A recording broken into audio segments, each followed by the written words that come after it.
Derek, it's okay. I'll be the wind beneath your wings and raise you up.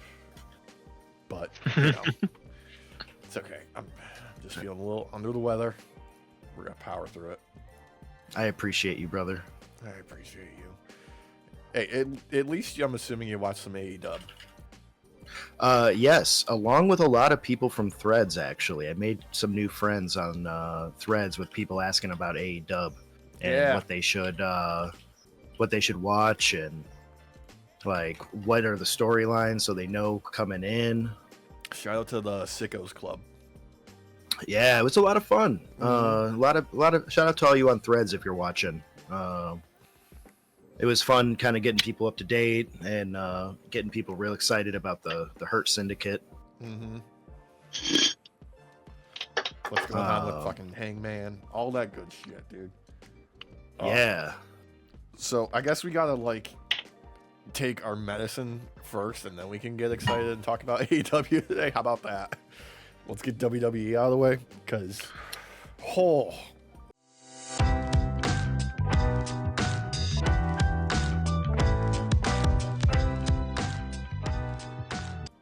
nothing ever happens on fucking Raw, bro. No. That might be why I don't remember it. Yeah, because here's what was announced before the show. Seth, Alexa Bliss, Charlotte, Becky, and then Sheamus and Rusev again. Yeah. Yeah. I watched some of the highlights of this. We did get a round 3 in the 7 game series between Rusev and Sheamus. Oh god, let's not put that out into the universe for real. I'm already tired of it. I think he's underselling it too. It's going longer than that. It's going longer than that. Like, hey, you know this beating a dead horse? Well, this is beating a dead horse skeleton. We're gonna get there. It's borderline necromancy, bringing the dead horse out from buried underneath the earth to beat it again. I'll find that book. I'm just It's really like glad. chapter 2, Raising Dead Horses. I'm just really glad you went with necromancy, not the other necro word. No, we're not going that route. No. Oh no. No. That wasn't in the list of accusations against Vince McMahon, so we can steer clear of it. Same fucking page. I was literally about to make a Vince McMahon joke. God damn it. I love this. God damn it. He's coming back. He's coming He back is. sometime It's within the happening. next year. Like 12 months from now at least. Bare minimum. And he's gonna have that Ricky Ricardo fucking Adam's Family, the dad from Adam's Family, like Gomez? shit going on again. Yeah. I saw a recent photo of him from Hogan's funeral.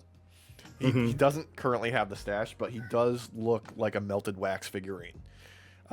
He's looking like Christy Gnome in South Park. Oh, so regular Chrissy, no. Yeah, exactly. What outfit will he have on today? Maybe we'll come back with that stupid fucking egg to promote that Rock movie from Netflix. Oh god. I'm not gonna lie, I didn't know that was The Rock at first until I heard his voice. I was like, oh, that's The Rock. They actually made him not look like The Rock a little bit. Enough to not see The Rock initially. I've seen some reports of the early screenings for Smashing Machine, and they're just like, whatever.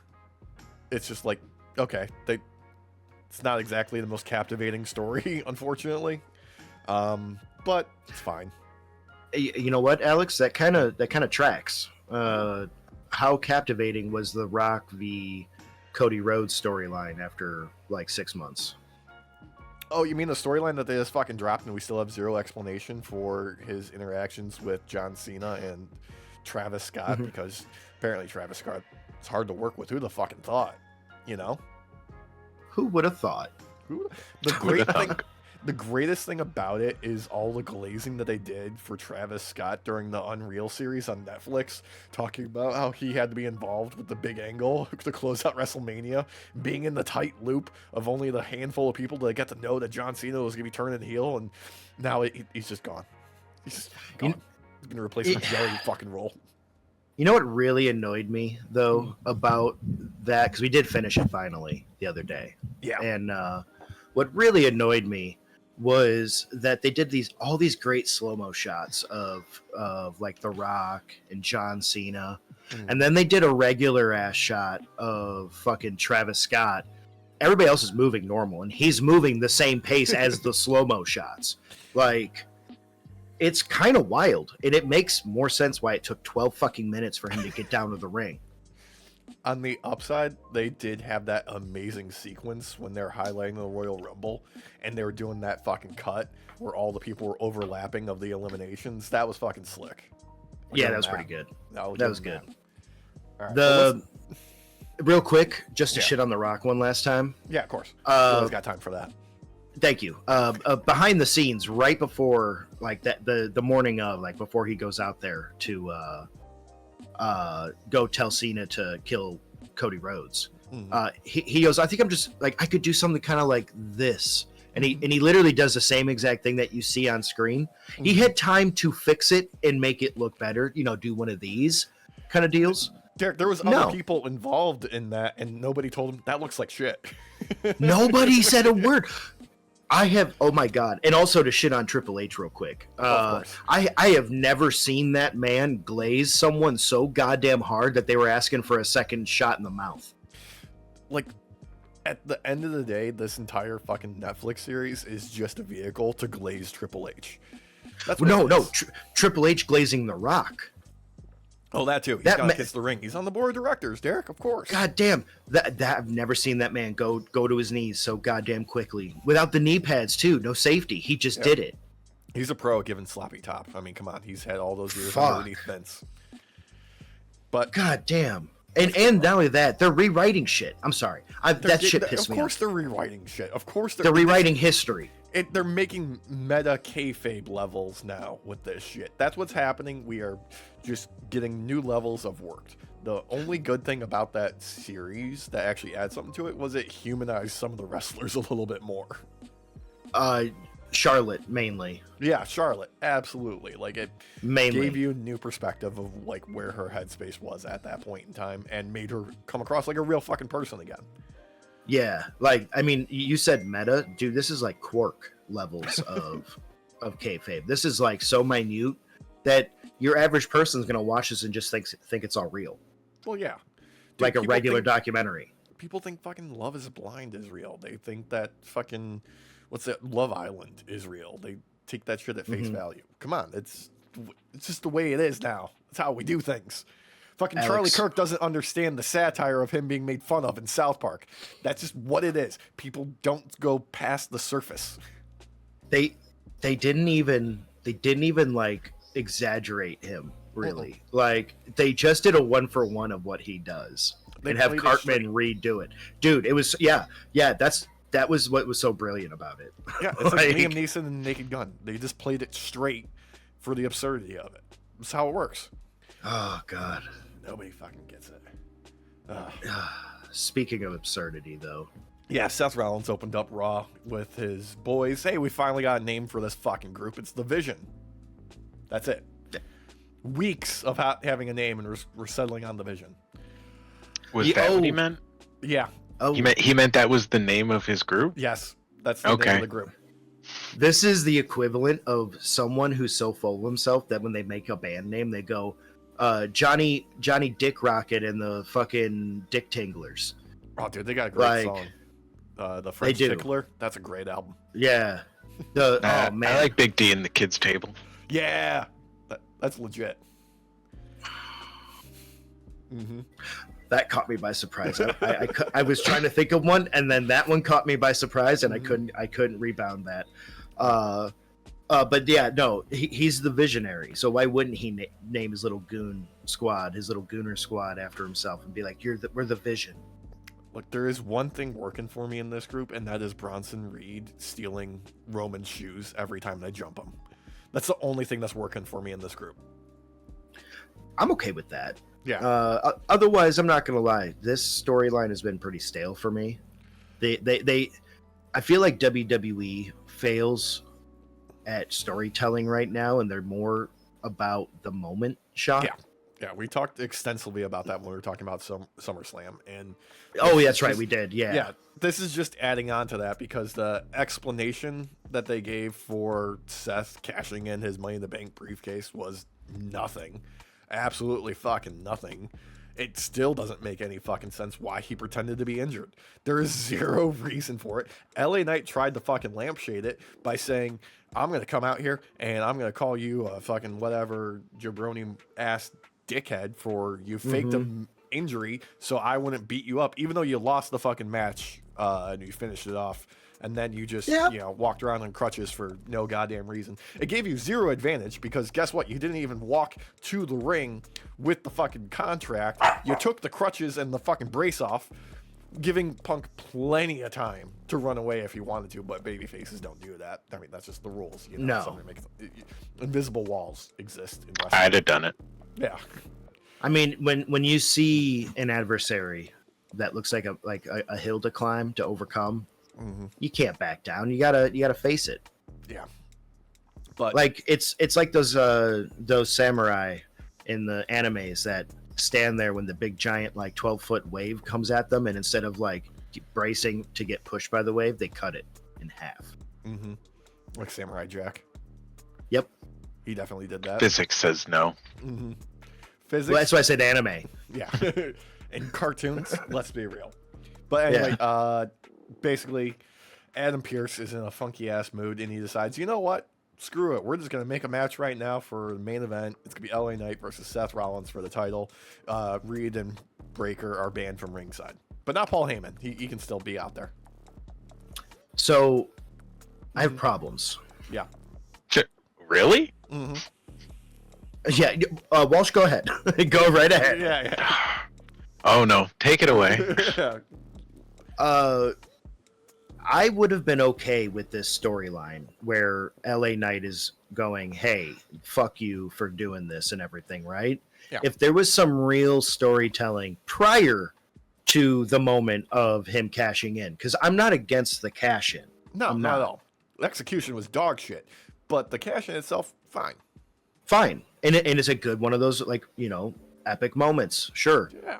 I want storytelling leading up to it. Like, give us like 2 weeks of Seth like dog walking around with his men holding him up in the air so he can like act normal and pretend like he's still the big guy around town when he's actually injured. Like, and show off the injury constantly when someone comes up to be like, hey dude, I just saw you say something about me.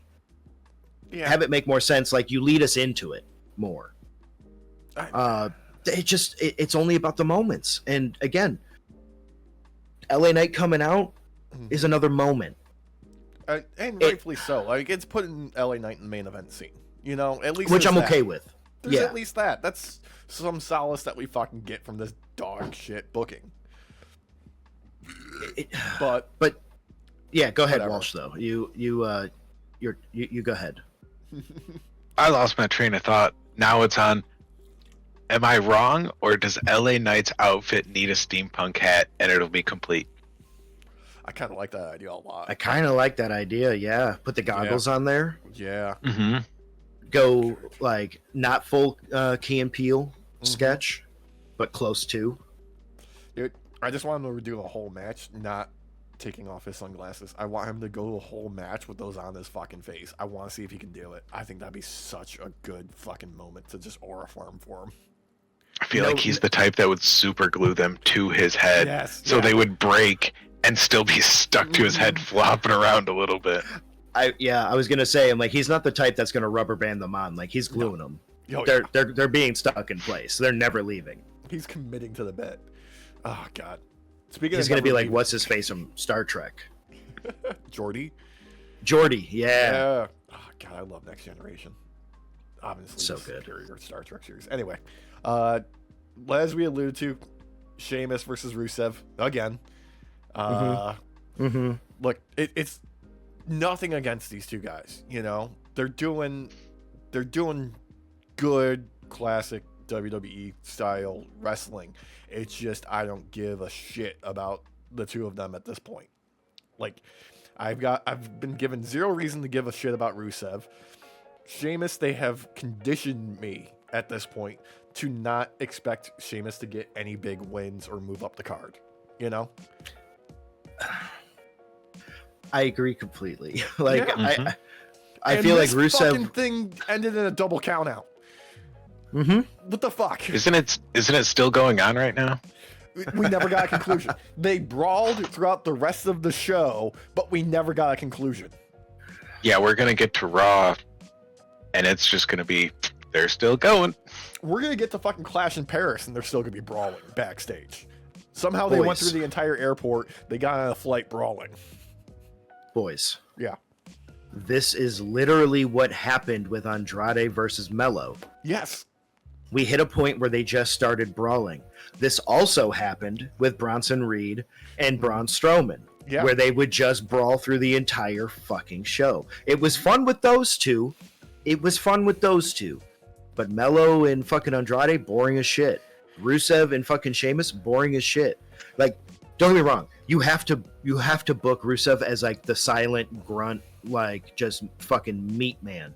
No, you Like don't. No, you don't. No. Like, we saw his entire run as Miro in AEW. Like, they started off with that terrible fucking best man fucking gimmick. And then he shifted to, the Redeemer. And, like, the fucking promos he would cut were fucking next level. There was layers to it. He was, like, not cryptic, but he was almost poetic with the words they would use. And he also sneak in some shit that would just make you laugh, talking about his extremely flexible hot wife. Where you're just... you would talk about his weaknesses, his neck made of sand. Like, that's a great fucking line. They haven't done any of that shit with him now.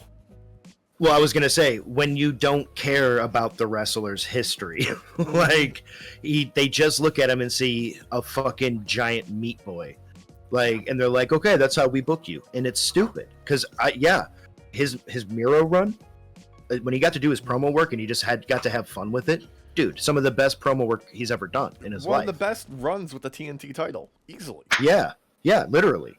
But they don't care about that because they don't care about AEW stuff because they want to pretend it doesn't exist because to them, they have no competition. Yeah, When really, especially if the numbers are correct lately, if this is actually right, Raw has done the same amount of numbers as Collision. Okay, that's Meltzer math, so we can't. I know, We gotta be careful with that. That's a different level. That's above Steiner math. But I've seen other people say even if he's just a little bit off, that does not look good for Raw. No. I mean, let's face. I think Which is saw from the Fast Nationals alone this week. Dynamite was number 2 on cable nationwide for the week. I think it was only behind like some other fucking show. I can't remember what it was. Which makes sense though, because you have a big contingency of people who might have never watched AEW or maybe only kind of pented their toes into the water a little bit. God damn. Thank you. Liked it. Yeah, that's good. Anyway, let's. But it makes sense though, especially with the storytelling going on. Sorry, to finish this tangent off. Yeah. With the way that they're doing storytelling, because there is a story to be told between Sheamus and Rusev. Absolutely. Like, I'm not saying there isn't, but there needs to be more meat on the bone, and they don't care. They don't give a solitary shit about Rusev. They don't God. Sheamus, they're just like, okay, maybe he's in the twilight of his career and he's just looking to put it on fucking cruise control for the next year or two, right? Who knows how long he's got left on his contract. Rusev just doesn't fucking give a shit. Like, I'm assuming he's the reason for the double count out on here because he didn't want to take another pin. Right. I agree with that because he just got in. He was able to work his way onto Raw versus some of the other AEW talent that gets either thrown around or just permanently put to NXT. Yeah.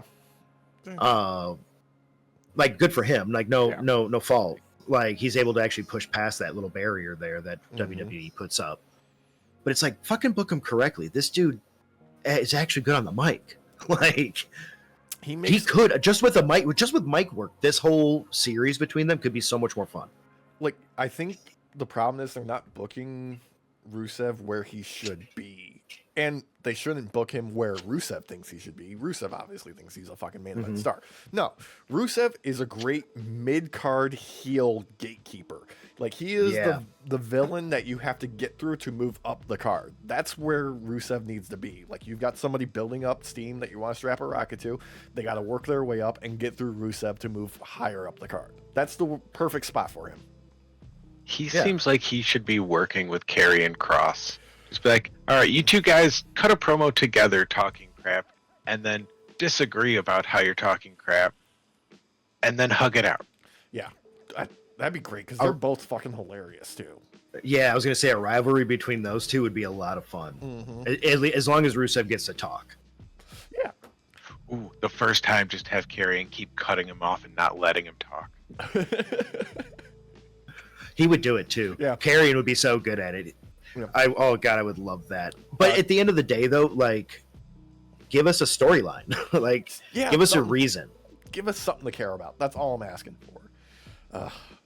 Anyway, probably the highlight of the show was next, because we had Penta versus Grayson Waller, which was set up in a little backstage segment with the New Day and the newest member, Big G, trying to vie to get their tag titles back and all that kind of stuff. Number one, Kofi with the driving gloves, magnificent. Even better is this giant fucking hat that Xavier Woods is wearing in their morning gear. My God, I need this to be a thing permanently. It was so fucking stupid. I loved it.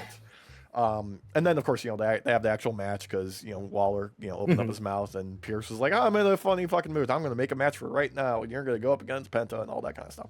Anyway, they're having a fine little back and forth in the ring, and the New Day's music hits, and they come out, and I'm like, where did Woods' hat go? What's he carrying? And then unfolds the giant fucking thing and puts it back on and bumps into fucking Grayson Waller as he's coming through. Fucking popped me silly. So, this is, I watched a highlight of this. Yeah. And they showed that off, and then it cuts later on in the highlight to Penta wearing the hat. And I just got to say, the hat itself, very mariachi, very chic, very Vogue. Yeah. Didn't realize how Kung Lao it is until Penta put it on, and then decided to whip it. It was a nice throw. It was put a gorgeous throw. Yeah. Put a blade on that thing, man, on the edge, like a fucking, like one of those like miter saw blades, or like just a jigsaw sharp blades. Just a sharp fucking edge, dude. Just a light blade. Mm-hmm. You want the more annoying version of it? Yeah. All the Butter little knives. balls hanging. Replace them with those burrs that always get stuck on you in the woods. You just throw it at people and they just get stuck to you. That's fucking evil. I love it. Oh. With half the seats probably having like that, like soft, like background, like the 70s couch looking like pattern, it just gets stuck to someone's chair and you just can't rip it off. God, fucking, it'd be so great to see somebody take that to the chest. Oh God. And they go to rip it off and all this blood pours out. But Just overall, sprays. Decent enough match. It's fine.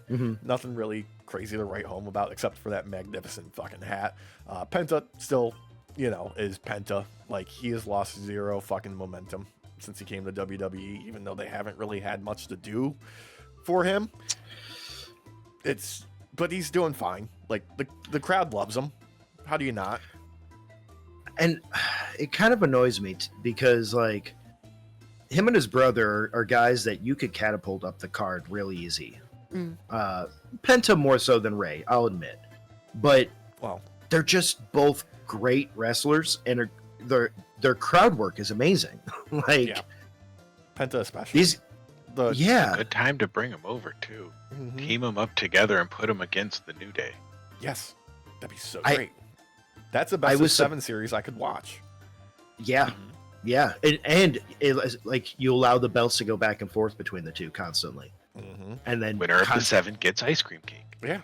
Yeah, Dude. And no more rematch clauses after that.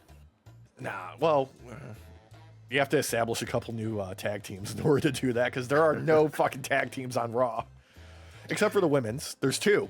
There's new champions, Charlotte and Alexa, and the Judgment Day, Roxanne and Raquel. And You're the Best Friends Forever team. no, don't and use the F Judgment word. Day. Don't use the F word. They're not ready for that. Oh, I'm sorry. Yeah. I'm sorry.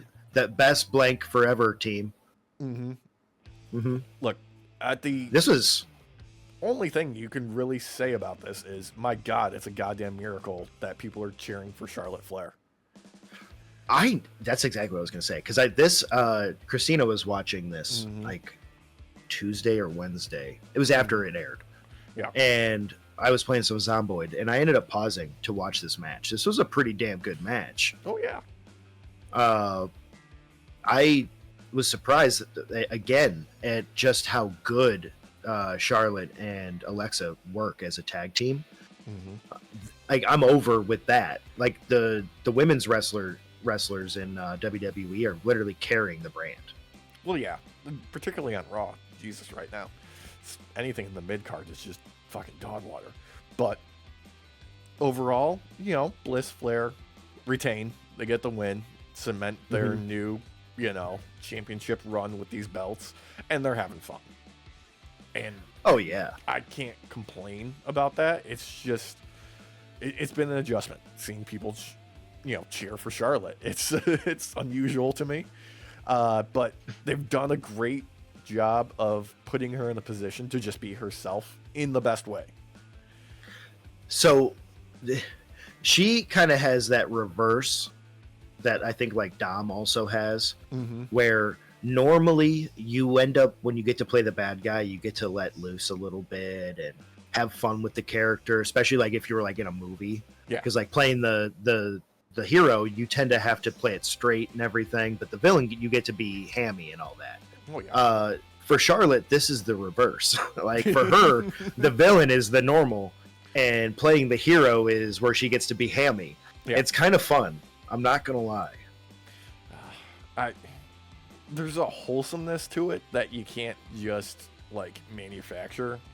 That, like, it was perfectly encapsulated when Charlotte was getting the "you deserve it" chance, and she was surprised and just elated about it, and recognized that it was probably the first time she's ever gotten it. Like, that's a wonderful moment. That's, God, that makes you feel That good. was wholesome as fuck. Yeah. That was wholesome as fuck. Because I'm not gonna lie, I don't think I've ever heard someone chant that for her. No. I mean, if they did, they were drowned out by the booze. If they did, it was sarcastic. My God. Yeah, but yeah, this was the one match I actually watched, like literally watched, and this match fucked. You had a little bit of everything. You had some good storytelling going on when it comes to cementing them as the top ladies for the tag team division. You have Judgment Day still not looking weak though. They look like they just don't have the experience behind them like Charlotte and Alexa have as just wrestlers in general, because they can kind of handle a 2v1 over and over. Yeah. Like, the story of the match was, okay, Raquel and Roxanne have better chemistry together, but Alexa and Charlotte just have more experience overall, regardless of them being in a tag team. That works. That's fine. That's great. I'm good with it. I think it's great. But then you have actually good wrestling happening on top of all of this, where Roxanne really kind of has fit that hole that Liv left. Yeah, may she rest in peace. Yeah, it was a sad day. Poor Dom. Dude, I just want to say, Liv's work over the past, year and a half, 2 years, since I would say probably SummerSlam when Dom turned on Rhea, and where she is now, despite being fucking injured off screen, like, people are just waiting for her to come back, and that is a level of security you do not often get in this fucking business, you know? The only wrestler recently that I can think of off the top of my head that has that same thing going on was Rhea. Yeah, like, that you cannot, like, discount that security in your position where you're just like, no, I'm gonna come back, and people are gonna be so fucking they are gonna be, you know, foaming at the bit in order for me to come back and just, you know, jump Roxanne or do something to fucking Dom or see where the fucking story goes. Like, that has got to be a weight off of, like, you know, somebody's shoulders to know that. Well, and like, prior to Tiffy, like I would argue is probably like the most hardcore wrestler in WWE. She takes some crazy bumps. Yeah, she bumps her fucking ass off. You gotta love it. Anyway, speaking of, I guess, threads from that, we had Dominic Mysterio going up against Dragon Lee for IC title. More shenanigans with Dom. Hell yeah. God, I feel bad because I know Dragon Lee's a great wrestler. It's just they only put him on screen like once every 3 months. So it's kind of hard to anticipate him actually getting a win in any situation. Well, because like even if you end up seeing him on camera, there's no guarantee he's wrestling. Huh. Like, and it's so infrequent that he's actually on camera in general. Like, usually he's in the background when the LWO are around. That's it. Yeah. Mm-hmm. I only watched a couple of moments from this because there was only a couple of highlights that they kind of put out there. Yeah. And unfortunately for everyone involved, it was all because AJ Styles. Like, oh no! Before we get to AJ jumping in, we had not one, not two, but now 3 El Grande Americanos in WWE. Oh yeah, I was avoiding that. Yeah. Technically 4, but one's hurt. Oh yes, that's right. God damn. Are we gonna get a fucking War Games match with nothing but El Grande Americanos versus like AJ Styles? Winner gets to be Grande Americano forever. Yeah.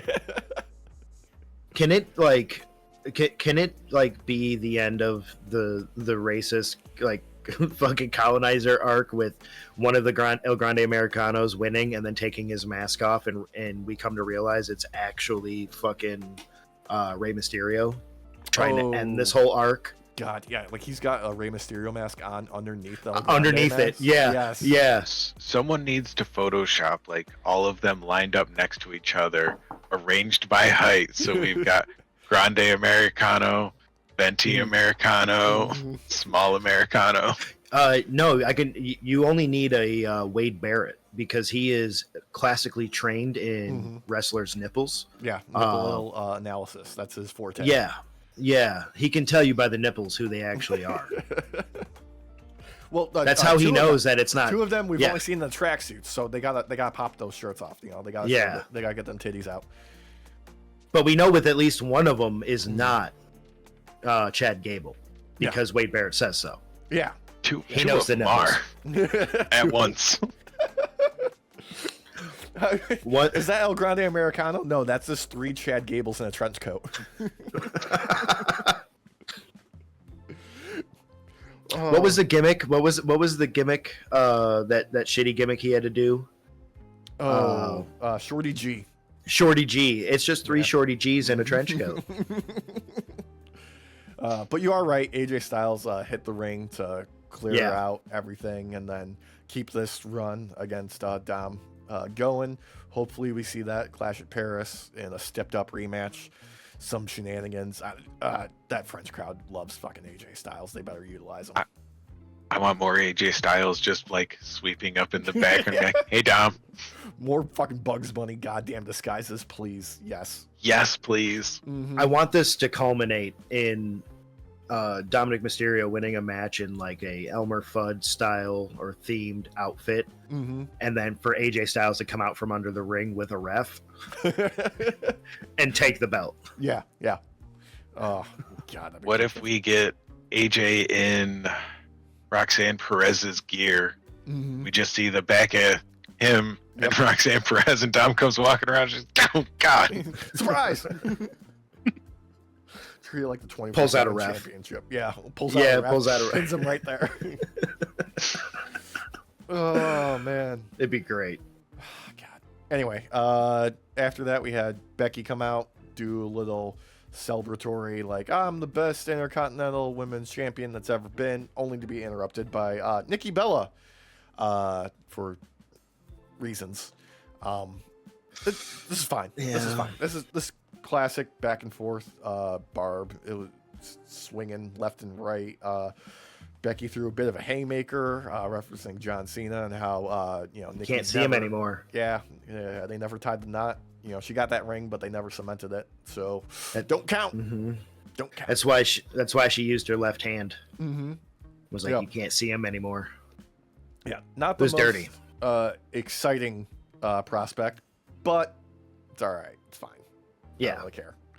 I think this led immediately to the backstage segment where Becky gets stepped to by Natalia, and is like, "What are you doing? Like, we're all friends." And it's like, "Why are you being such a cunt, whatnot?"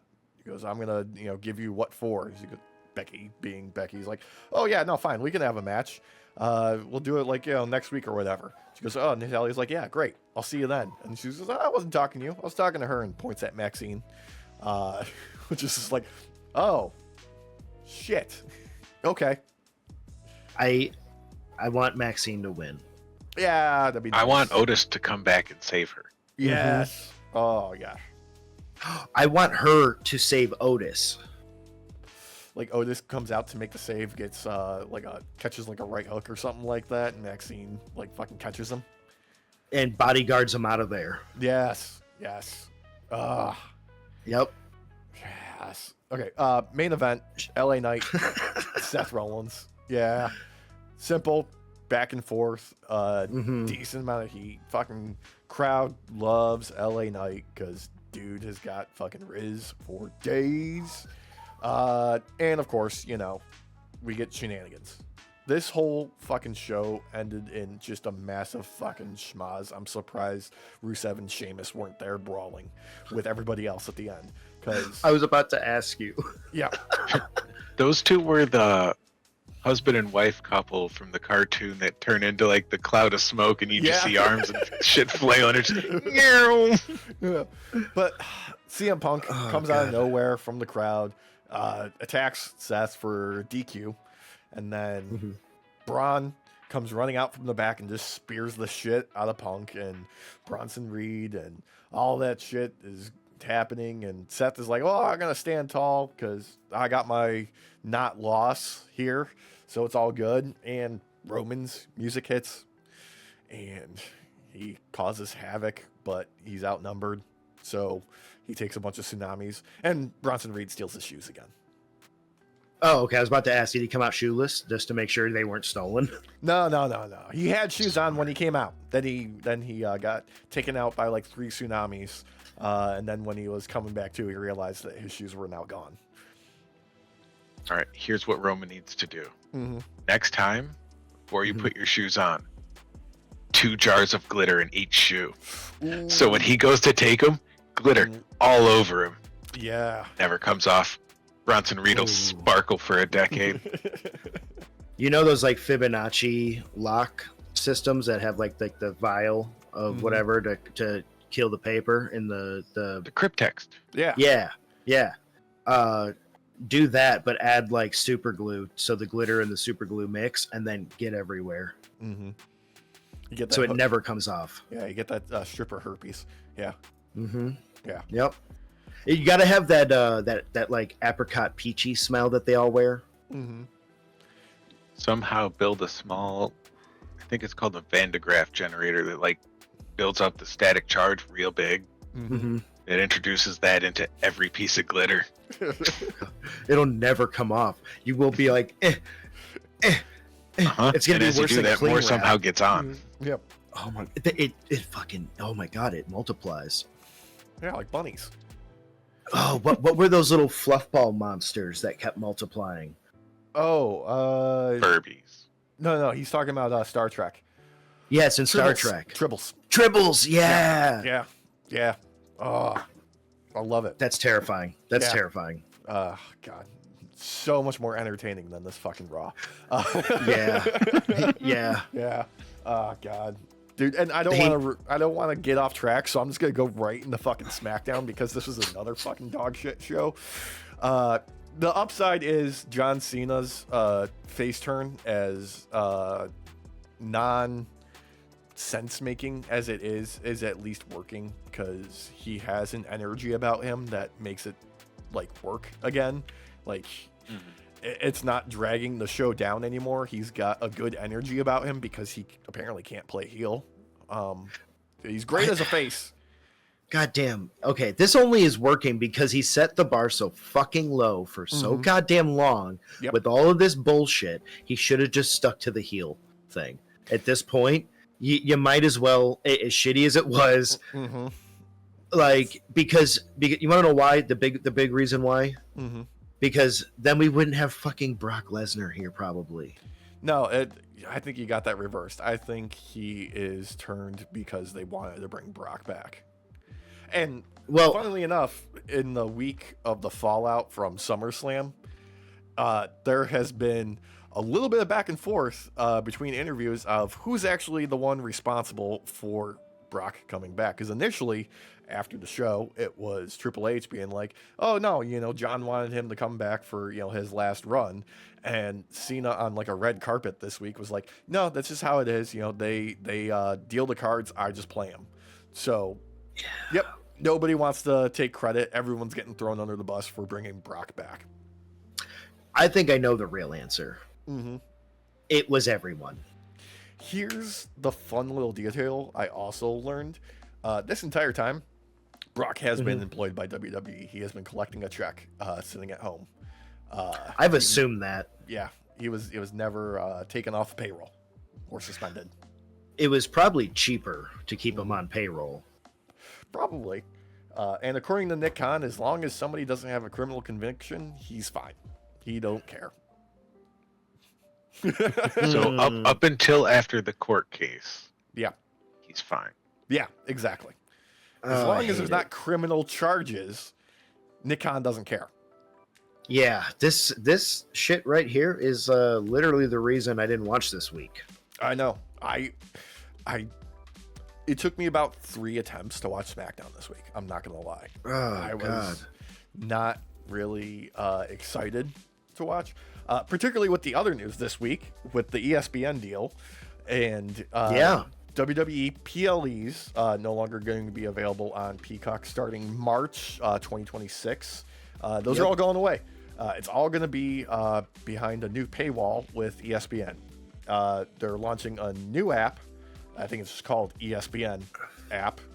And it's $30 a month.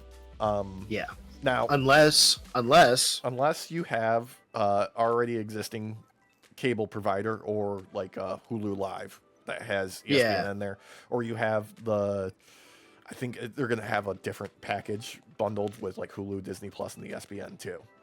Yeah, so if you have the package deal with Disney and Hulu and you have the live TV through it. Yeah. So basically like an extra $60 plus on top. Yeah, it's like, for that package deal. It's like $82 a month, I want to say. Like 82 or 84 before anything else that's added. Yeah. Still technically cheaper than cable. Because ESPN is not on the most basic tier of most cable providers. They're on like the mid-range tier minimum. So it's like anywhere from like $105 to like $120 at least. Or like back in the day with satellite. I know satellite's still a thing, but it's really kind of shitty. But where you'd have like 35 baseball channels, but if you wanted one of the 19 fucking ESPN versions, you had to like go the extra premium fucking amount just to have the ESPN ones, the good ones. Yeah. I mean, the credit to the international community because they don't get fucked over with this. Yep. Yeah. They can't be nickel and dimed as easily. Yeah. So my advice to anyone that doesn't already have cable and want to shell out another $30 a month compared to like the top tier Peacock package, which is like $17, I think. Sail to the 7 Seas, bust out the old Jolly Roger, put on your pirate hat, and just go about it that way. That's right. The internet's real big, and there's lots of stuff on there. Yeah. Alternatively, VPN and Canada works too. Yeah. Yeah. Oh, Canada. Mm-hmm. Oh, Canada. What a good neighbor. Mm-hmm. Best neighbor we ever had. Anyway, John Cena kicks off SmackDown, gives a great fucking, where are they in? They are in Canada. They were in Montreal. Gives a great fucking promo to the crowd, gets them all hyped up, real excited, only to be interrupted by Logan fucking Paul. Because no mention of Brock other than one line for John. And instead, we're going to do Clash in Paris, Logan Paul versus John Cena. For reasons. I don't know. Yeah. Capped Trying us to off. make us not watch. Yeah. Capped off with Drew McIntyre making a sneak attack and Pearl Harboring Cena for Cody to make the save. And set up a match for later in the night with Logan Paul and Drew taking on John and Cody. John Cena's got friends now. And one of them's Cody. All because they had a shitty beer together. Yeah. Oh, God. Oh, God. Welcome back, John Cena. Hey, at least they didn't really highlight the brand of the beer. It was just a beer that exists, and you had to look closely to see what it was. I hate this timeline so Yeah. much. I hate this timeline. Actually, that's a good point about branding. That's another thing about the ESPN deal I forgot to mention. Apparently now, WWE will have access to mid-match advertising during their PLEs, because they didn't have that before with Peacock. So we might get commercial breaks during the PLEs mid-match. That's just great. Isn't that just great. wonderful? This is what happens. We were talking about this where the snake starts to eat itself because it gets too big. Yeah. And they don't view AEW as competition, and they really should. Yeah. I know AEW, like went with a smaller in-house crowd size, like smaller arenas and such. It's paid dividends. Dude, here's the crazy fucking thing about their smaller arenas. This week, Collision outsold Dynamite. Mm-hmm. They packed a bigger venue on Collision this week, and Collision's like the B show. That's insane. I was going to bring that up. Like, I was surprised by that, which it leads me to actually believe that people are starting to watch AEW more. So maybe they're not always going to in-house shows, but they're watching. Yeah, I say ride the wave. Just keep doing what you're doing. Don't mix anything up. Don't acknowledge it. Just embrace it and run with it. Yeah. Step up a little bit here and there with arena size until you eventually get to that point where WWE made the decision to price themselves out of the competition, and don't do that. Actually, I think I read somewhere there's an upcoming episode of Raw that's going to be stepped down to a smaller venue, like I think a maximum capacity of like 7,000, which is half of what they've been filling out these past like year. It's crazy. They price themselves out. Yeah, it's too fucking expensive, dude. Come on. It's so expensive. The fucking nosebleed section, we were looking at it.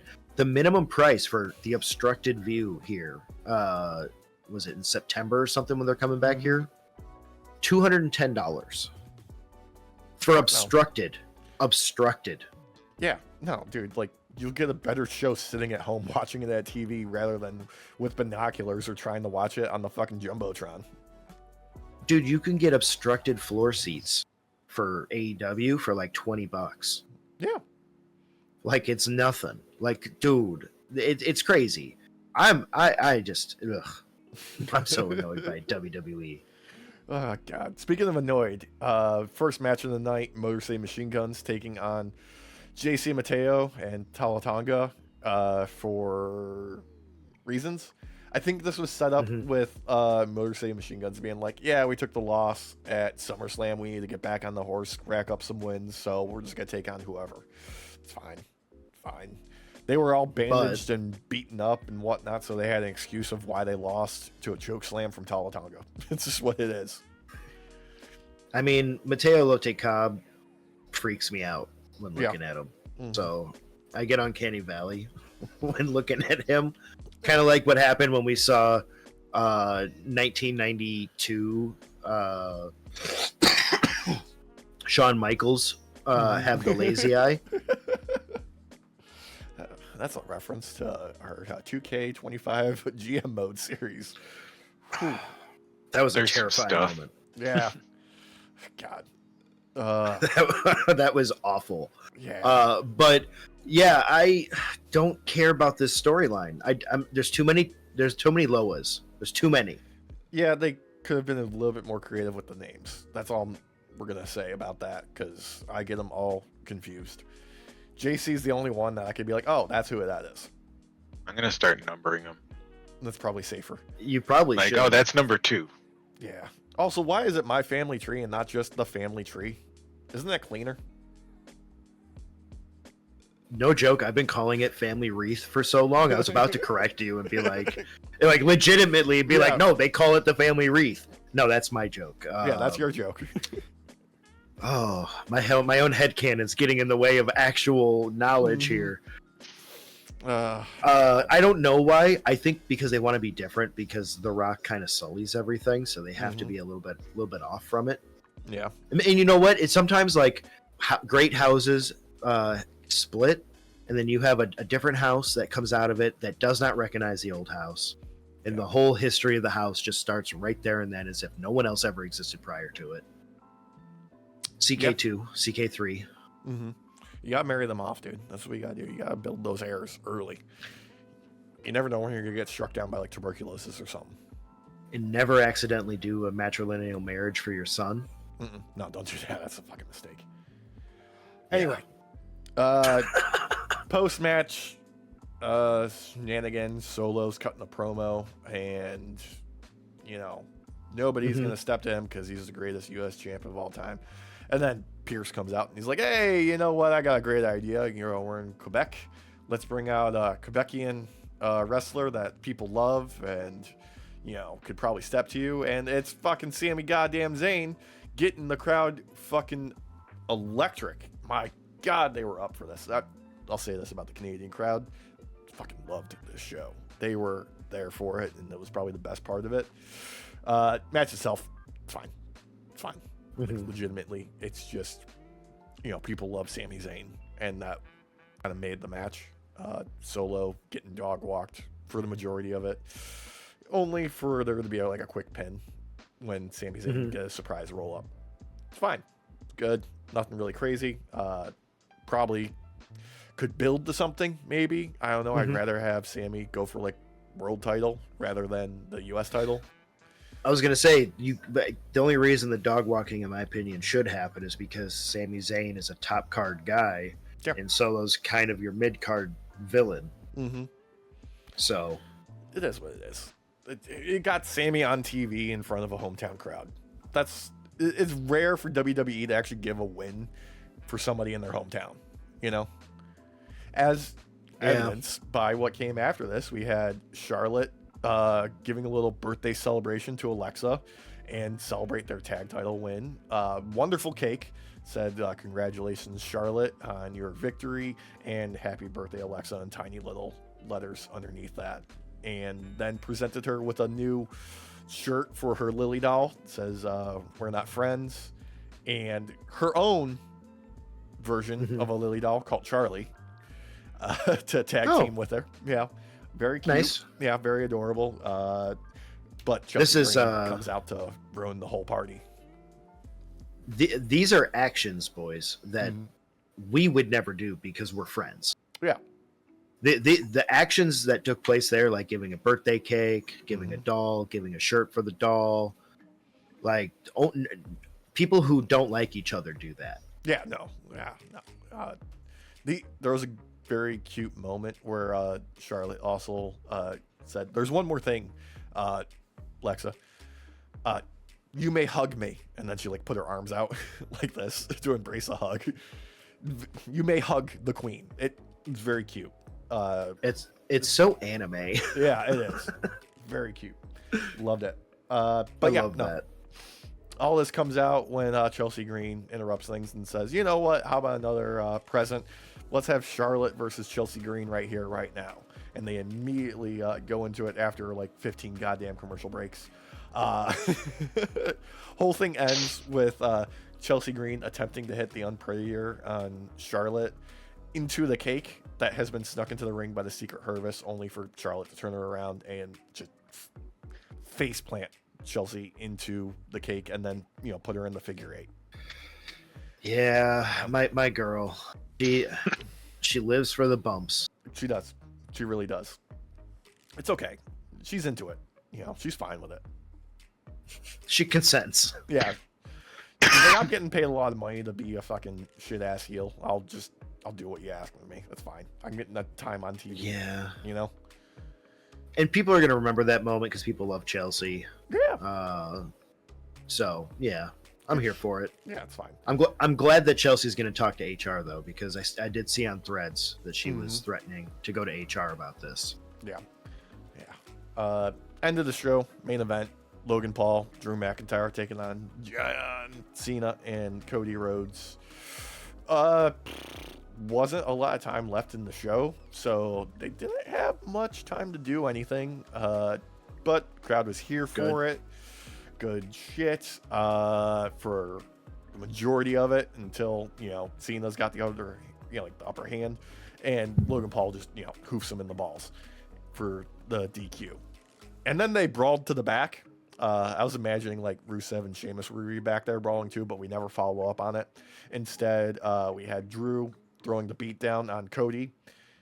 Then he hit him with the belt, and as like Cody was like laid out on the outside, we got a fantastic looking Claymore right into the announce desk and threw it, like right through the front of it. It was actually pretty nice. Looked good. Nice. Yeah.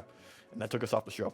Also, there was also a little bit backstage where John Cena ran into R-Truth, and R-Truth has reverted to regular old R-Truth as we know it. And John Cena kind of like turned it on its head and said, like, "Oh, it's great to have you back, Truth. You were acting so weird, telling people that you were going to ruin wrestling and you're taking the title belt and just being a complete dick. It was weird. Anyway, good to have you back." And then he bounced. I hate it. Wait, did he read R-Truth's line? I don't know. Or did they have a meeting and John was like, you know what? That's going to be my line now. I'm going to say that. Like, that doesn't make sense. Okay. Yeah. No, we've hit the level of John Cena being a face, but also not really giving a shit and is just having his own fun. I think because his storyline was so ruined by the initial concept never being followed through that he doesn't give a fuck anymore. Yeah, he's just like, I'm just going to do whatever the fuck is going to happen. And for R-Truth, I feel so bad because that is just wasted fucking potential. Like, you had a moment there where it could be a constant battle for John Cena to have to not only keep the belt and beat all these people, but then also survive going to and from the ring and into and out of the arena because Ron Killings was always waiting to murder him. Yeah, waiting to jump. There was so much storytelling that could have been done here. And once again, they didn't care about the storytelling. They've only cared about the moments because the moment of John Cena turning back to a face is what they care about more than the road it takes to get there. Yeah, there's no reverse engineering happening. It's just like, we need this to happen. Let's do it. I understand why the crowd is behind it. Yeah, with John Cena, I get it because they were not really having fun at all with the heel form of John Cena. I think there was something there for him to be that type of character, but there was no follow through on WWE's end of it all. It just seems like they just said, "Yeah, go ahead," and then never helped him. Basically, yeah.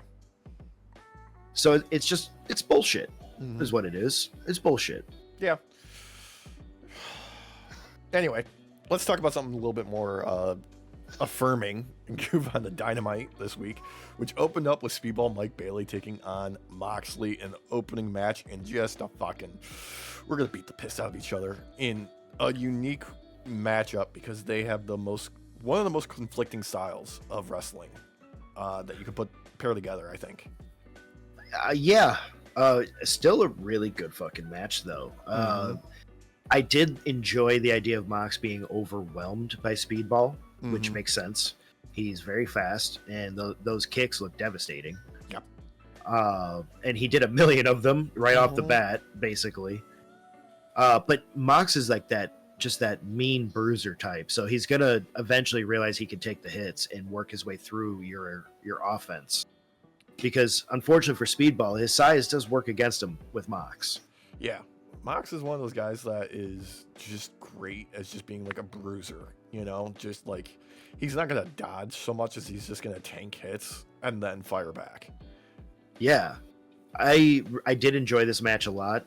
I think part of the reason why I enjoyed this match a lot though was because we like one of the biggest differences for any of you who haven't watched AEW yet and might want to try it is AEW is a lot faster at kicking things off, because this show started off with a promo from MJF with his newly anointed CMLL title. Oh yeah, And- World Light Heavyweight Championship, which he changed the name of it. He rechristened it after winning it. After winning it, Yeah. which was actually a really good match, by the way. Yeah. But he's going after Briscoe, and I mean, this was what, 5 minutes maybe max. Mm-hmm. This was not long, and right before that was like a 10-second lead-in for the night with the fireworks and everything going off. Yeah. And then we hit this match. Like, it's real quick, and then you get Speedball, who's a really quick wrestler. Oh my god, the fucking moment that got me in this match was he had Mox like laid on top of the barricade, and he got up on top there, and then he did that moonsault where he lands knees first onto somebody right in the middle of his spine. It looked nasty as hell, and you know Mox was like, I want you to do this to me. This is gonna be nasty. Oh, dude. Well, and like, I don't know who the cameraman was. It wasn't the stage camera, the center camera. It was one of the guys that was just off from it. Yeah. He kept zooming in on Mox's back and showing all of the scars and everything that litters his back from all of the really crazy fucking hardcore matches he's had. Yeah, he's got patchy hairs on his back because the rest of it's covered in scars. Dude, it was crazy. And shout out for them to not know which way to go. They fucked up the way they had to go like 4 times. Like, Mox just kept turning around to enter in for the match. Yeah. This match fucked though. This was a lightning match in many ways. Definitely got some Death Riders shenanigans. Marina Shafir, Wheeler being out there to cause a little bit of havoc. Kevin Knight stepping to them and trying to mitigate their damage, but it all goes fucking tits up when Darby kidnaps Wheeler and drags him out of the arena. We follow up with that later on in the show, like just like a segment later, I think, where there's a body bag in the parking lot, and Mox and Marina are like running to see what the fuck's going on. It's slightly moving, and they drag it out of the way before Darby runs him over in a goddamn truck. They open it up, and he just stapled the fucking a note to Wheeler's forehead that says "Forbidden Door." So Forbidden Door. Yeah, we're getting that match at the end of the month. Hell yeah. Okay, real quick, shout out to Wheeler for 2 reasons. Or 3 actually. Yes, this moment here, where he's in the body bag and could have been run over by a car, also had being stapled in the forehead with the note, but to start everything off in the back corridor that they enter in from with the red lighting. Yeah. Fucking Mox is too tall and has to like bend forward to not hit the like weird archways. And Yuta's all the way at the end where at it's at its lowest point and constantly has to keep doing this every time they walk forward. They're trying to look badass and Wheeler just keeps going. No. Fucking great. Ugh. Oh, it was so good. Yeah. And the setup, Kevin Knight versus Mox for this week on Dynamite. We're getting that now, which is also going to be probably more of the same awesome clash of styles in the best way. I enjoy that a lot, though. And I think that's where AEW kind of prospers, because you get so used to the mold with WWE that you forget what ingenuity can look like. Oh, yeah. Great fucking just... The best thing about when AEW is in these kind of set up venues like this, like they did with the Aragon Ballroom, was they played with the space, you know? Yep. They love doing that. They love, like, especially with, like, Mox and, like, Claudio and the Death Riders entrance. They're always looking for, like, okay, what can make the most, like, kind of dynamic entrance for us? Because we're not coming through the fucking tunnel. No, we're making the grand entrance for the crowd. It's great. Well, like, if I didn't have stuff, like, behind the scenes, everybody, like, going on with Grandma, and I was able to make a couple of those shows, because that was my original idea, was when they were doing the residence at Aragon, was to go to a few, if I could.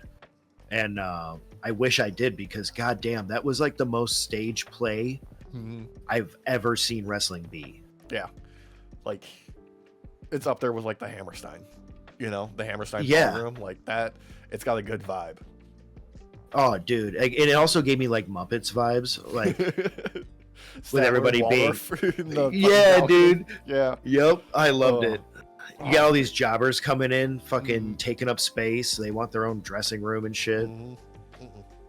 Oh, we'll get to them. They're a little bit later. Oh, I know. First, though, Forbidden Door TBS 4-way qualifier for who is going to represent AEW at Forbidden Door to take on Mercedes, along with, I believe, a wrestler from Stardom and CMLL. Yes. So we had Alex Windsor, newly signed, taking on Queen Amanada, Billy Starks, and Sky Blue. Really, story of this is just kind of like, okay, we've got, people who are already kind of like paired off and understand each other, taking on the other two. Billy Starks fucking bumping her fucking ass off because she is great at taking hits. Alex Windsor hitting really fucking hard. And also Athena and Toni Storm being ringside to kind of like root on their perspective picks, because Toni Storm's cozied up to Alex Windsor in their non-sexual heteronormative relationship, as they put it. Yep, exactly. And Athena out there representing her chief minion, Billy Starks. Just keeping it up. Since they already set up... Yeah. I was going to say, this match fucked. Oh, yeah, totally. There was... got a lot of good, hard-hitting shit in this. But highlight definitely was like the post-match where Athena goes to put the beat down on Alex Windsor, and Toni Storm comes in to make the save, only for Athena to come out of nowhere and hit her with the O-face. Just perfect. Fucking perfect. Dude, so good. Like, from beginning to end, this match had that choreographed chaos about it. Yeah. Windsor, I swear, like, it may not be stiff in how she actually fights and how it feels, but it looks stiff. Yeah, I cannot wait for Jamie Hayter to come off the bench and not be injured anymore, for those two to have a match, because they're just going to beat the fuck out of each other. Dude. Her and, is it Megan Ford who also fights a little stiff looking? Penelope Ford. Or Penelope Ford, thank you. Yeah. Like, just there's so many permutations that you can include in this, but fucking rules. Speaking of beating the piss out of each other, Don Callis' family comes out to celebrate the win of the new TNT champion, Kyle Fletcher. Fleshlights rise up. Just goddamn Don Callis. Like, the crowd would not let him get a single word out. Like, he had the mic in his hand before it reached his lips. They were already nuclear with the boos on him. I fucking love it. People hate Don Callis so much in the best way. He is what many would consider to be the bootleg Paul Heyman. I disagree. Yeah. I think this man has perfected the art. Yeah. Like, Paul Heyman has a great way of talking and like setting up a promo, but I don't think he's ever gotten booed to the extent that Don Callis has. Yeah, there is something about this man. He cultivates hate. And yet, in all actuality, if you want to be a wrestler in America and you are coming from overseas, this is the best man, like the best stable to be in. Yeah. And as evidenced by that, he presented Kyle Fletcher with a new painting in the series of Don Callis family paintings. Just, my God, it's behind us right now. Derek's covering up Fletcher's crotch. There you go. Get the full view. Just, my God, the homoeroticism is on a nuclear level. I swear Don Callis gets more jacked in each one of these paintings. The touch of him always rocking the tight blue jeans is amazing. But Fletcher just like barely, like the most naked man in wrestling in this painting is insane. I mean, he is pretty much the most naked man in wrestling. Like him and Gunther, the man, like they are super close to being just completely naked. Just completely naked. Like, and he works hard. Well, I mean, and especially like if you're gonna, pull tax out of your ball sack for about a week or two straight, because he's posted a few pictures now of Yeah. keep finding tacks. He keeps finding Just them. they're just everywhere. Oh, dude, it's so funny. Mm-hmm. Dude, such great shit. Also, Cal's bringing out Okada's championships at ringside being carried by, two ladies, and that, like, I don't even know what you call that. What is that? The fucking, like, because they had, like, the two, like, rods to hold up the table. I don't know what it is. Yeah. Fucking great presentation. Like, I don't know what it's called, but it's like essentially almost similar to what would be like you would carry the emperor on top of, so they never touch the ground. Yeah. But it's for the titles. I don't know the name of the thing though. Yeah. Just perfect dumb shit that I loved. After this, we had a little bit backstage stuff with Cope, challenging Stokely Hathaway to a fight next week because FTR has a restraining order against him. So he's just throwing out the challenge to Stoke to be like, look, I'm going to beat the piss out of you unless FTR stops me. So it's up to them of whether or not they want to break the restraining order. Kind of here for this version of Cope that is emerging. He's getting more lighthearted each week. And he's being less serious dickhead. I'm going to pop my goddamn blood vessel in my forehead by making my vein appear. And I prefer this. I prefer dickhead, I'm having a laugh Cope. Yeah. It brings back that vibe of back in the day when you had Edge and Christian together. Yeah. And like, if we get closer to that, I'm here for it. Especially if we get like an FTR match followed by maybe a Hurt Syndicate match, followed by whoever else with those two. Like, just dude, I want them to be on that perfect borderline of tweeners where they're doing stuff that is kind of dickheadish and heelish, like cheating, but like Eddie Guerrero style. Where it's just where it's lovable. Yeah, it's lovable. That's my perfect combination for those two. I think that would be amazing, especially because since they're the older generation, it allows them to show the skills they've picked up that people might not have realized they picked up because they make them wrestle a little bit different of a way. Where they are cheating technically more. Yeah, they're it's cheating the fun because, type of cheating. They're getting outpaced by the younger bucks. That's what it is. Yeah, well, I mean, those bucks may be young, my boy, but. They can't handle some Brodito action necessarily. That's true. Real quick before we get there, we did have FTR's response with Stokely. Just FTR trying to hype up Stoke, and him just crashing out on TV is just fucking perfect. I believe the line was, "I've been fighting my whole life. I'm bald. I'm short. I got no hose." What's his face broke character? Dude, Dax and Cash were both fucking corpsing behind. They were just dying. Fighting for their fucking lives in this. It was great. Oh my god. I was in fucking tears. I was dying the first time I saw this. I watched this like 7 times in a row. I kept rewinding. So goddamn funny. Dude. Oh my god. Stoke is like top 10, one of the funniest people to ever have a mic in his hand in wrestling. Easily. So freaking good. But yeah, no, as you alluded to, World Tag Team Eliminator Tournament, Brodito, Brody King, Bandito taking on the Young Bucks. What?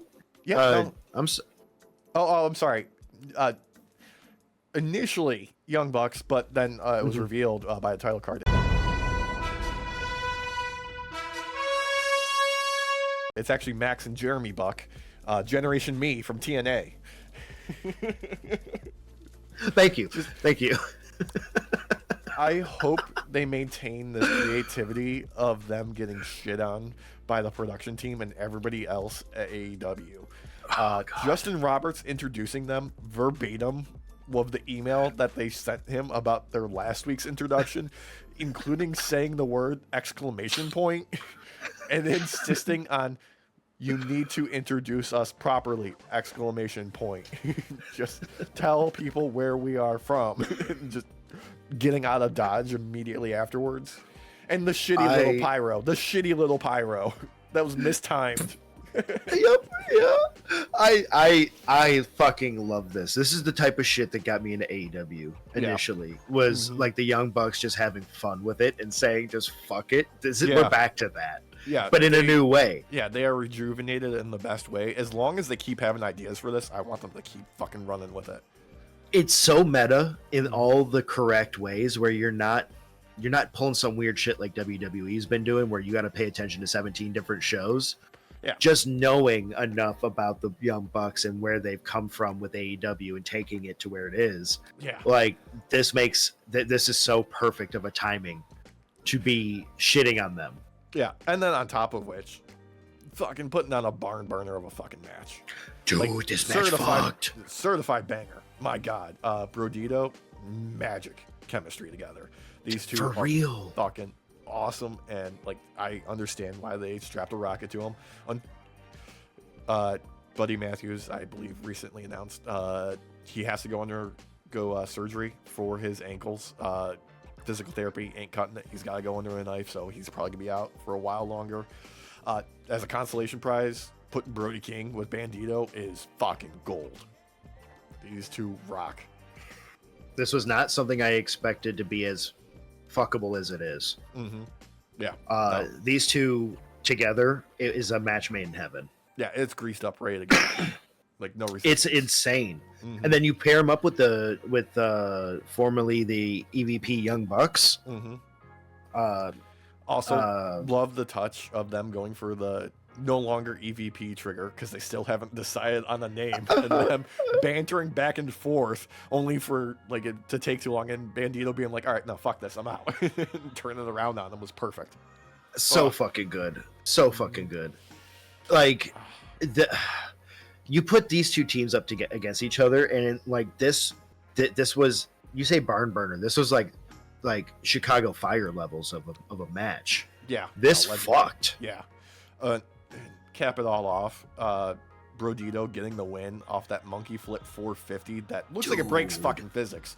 I don't know how Bandito does that. Like there was multiple times where I did not understand how he was able to move his body in that way. Like the I don't know springboard to the outside with Brody King giving the assist on the middle rope to launch him 20 feet into the air. Insane. My God. Dude. Yeah. Like one of the big differences that you see right away between like AEW wrestling and WWE wrestling is how fast paced some of these matches actually are, even though they might still go the same distance minute wise. Yeah. But matches like this, man, where it's from beginning to end, it's nonstop and it just keeps ramping up.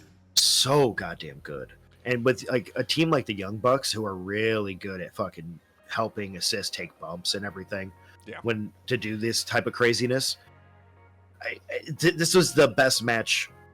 Like this was a 5-star. This was a perfect match in my book. Oh yeah, easily. Like, and most surprising aspect of it is Bandito gets the win, and the Bucks are eliminated from the rest of the tournament, which is now FTR taking on Brodito, and then winner goes to Forbidden Door to take on Hurt Syndicate.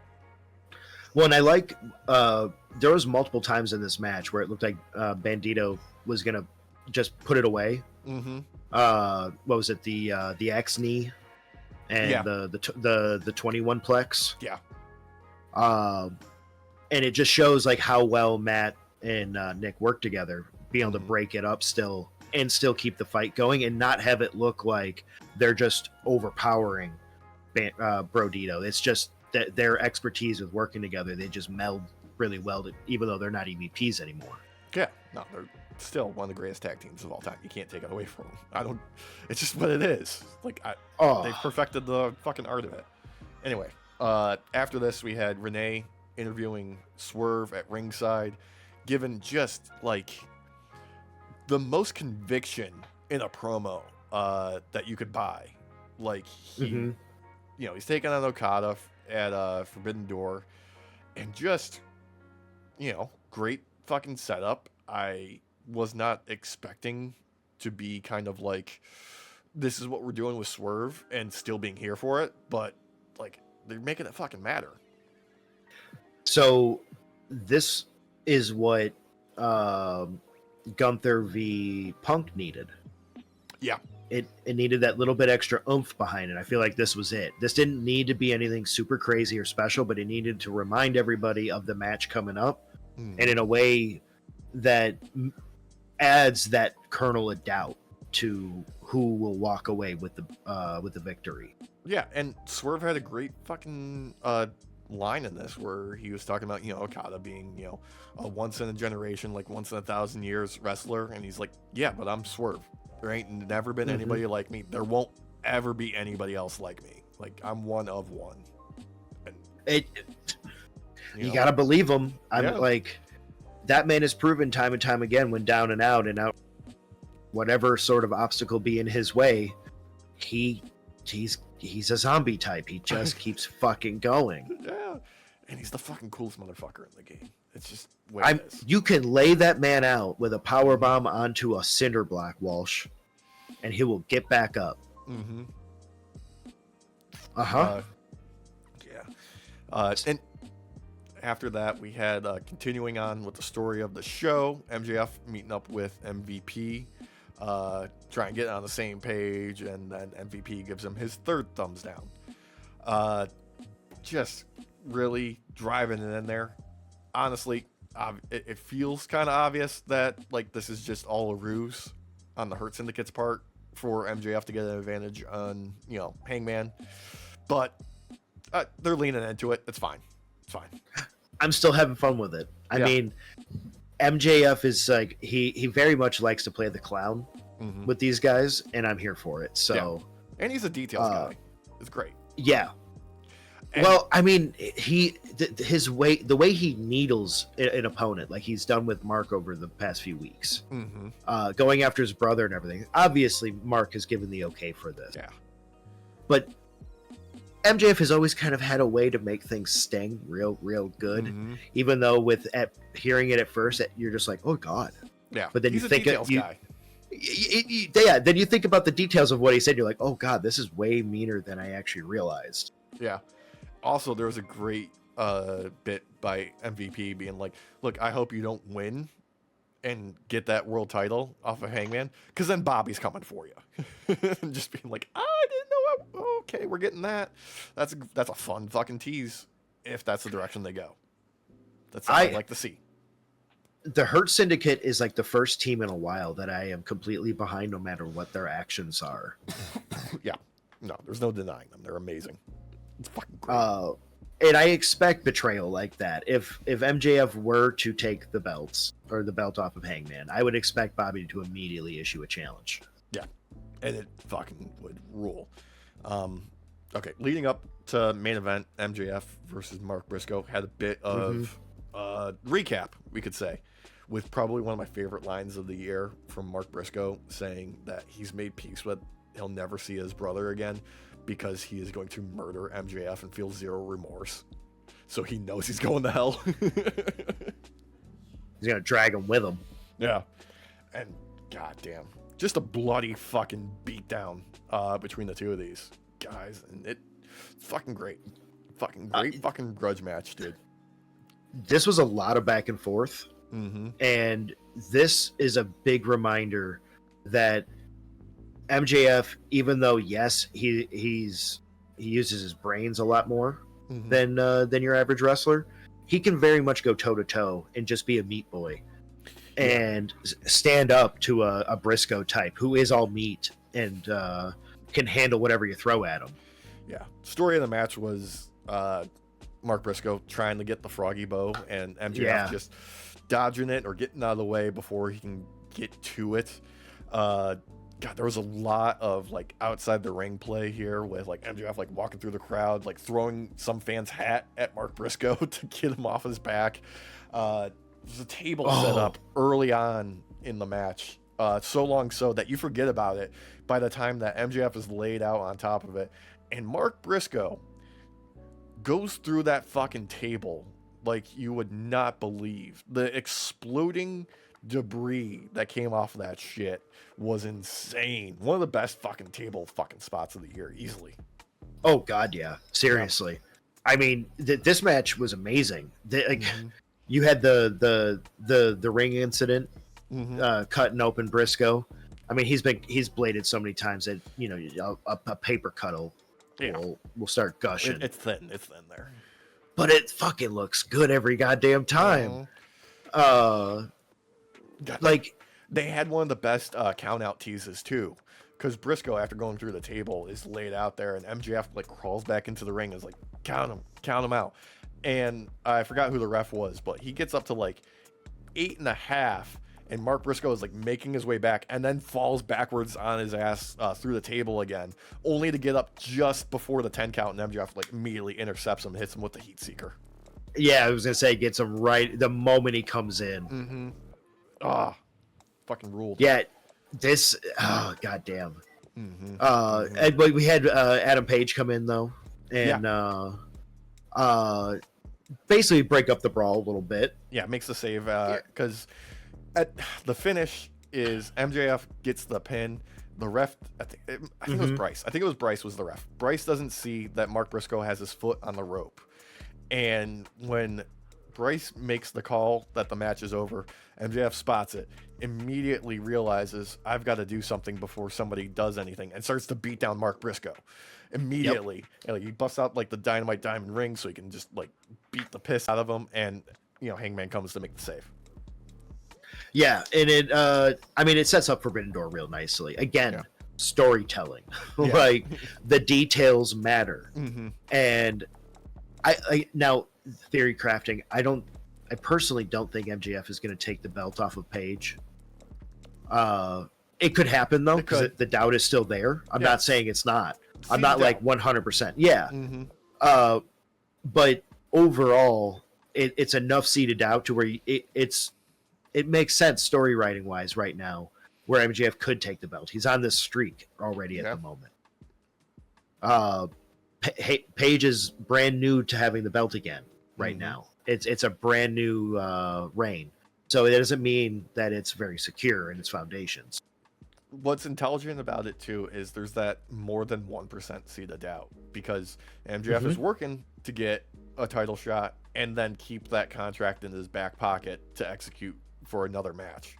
Like, so he's got like an actual plan B that makes sense, unlike a visionary. Yeah. Like I can actually see him taking the belt. It's not even just a 1%. Like this is like a 70 Page retains 30%. MJF takes it. Yeah, just fucking everything gelling together in the best way. Dude, the storytelling right now at AEW is on fire. Yeah, and I mean now we fucking have to talk about including Collision too, because fucking opening up. Number one, Paul Walterhausen on commentary was just a blast of an addition. Dude is a student of the game and is fucking hilarious. The references to Airplane and The Naked Gun, fucking choice. But opening up, TNT title defense, Kyle Fletcher taking on Tomohiro Ishii, because Fletcher said that he wanted to take on whoever on Collision, and he got Stone Pitbull. These two just beat the fucking piss out of each other. This dude can take a fucking hit, dude. Yeah. Ishii took a beating immediately. Yeah. And it was like nothing happened. Yeah, he just kept going. Just fucking kept going. He's like a fucking freight train that has already hit peak speed, and now you have to fight it. Yeah. It was an intense match. This was like I'm enjoying my watches of Fletcher, because I've watched him fight twice now live, and the rest of it all on either Collision or back a while back the rare Dynamite viewing. Yeah. Now it's more common, but goddamn, dude, does he impress every time. It doesn't matter who he's up against. Like the dude is given 120 every time. Dude, he hits 120 miles when he runs into the corner with that flying fucking leg. And he had like 30 of these to finish this goddamn match. Well, he had to, because Ishii's like a brick fucking wall, man. He is the Marvel supervillain, the Wall. That's who Ishii is. But rightfully so, Fletcher gets the win, gets the mic in his hand afterwards, and is like, I'll take on all comers. I'm here to kill legends. Like, bring them up, line them up. I'm knocking them down. Just great. Ugh. He needs to start wearing the screwdriver around his neck, like Ooh. have a chain hold Yeah. around his neck. Yeah, get him a pink screwdriver. And then every time he takes down a legend, he Adds another adds another one, whatever it was. Yeah. Oh. Could file a notch into the screwdriver too. Yeah. Ooh. That'd be so good. Yeah. It'd be like his airplane. Mm-hmm. Ah, so much good shit. That's how many bogeys I took out. God. Anyway, Megan Bayne comes out for a squash match against local talent, Emily Rose. Yeah, Emily Rose. Yeah. Megan Bayne's back on TV doing squashes. Yep. Keep her busy. We were expecting. Yeah. Yeah, good for her. She deserves it. I mean, she looked good out there. Yeah. This was a pretty decent overall squash match. And Emily Rose did look pretty damn good too. So that fun bit where she just took too long to get in the top ropes for Megan Bayne to sneak up. She's like, all right, powerbomb, game over. You're done.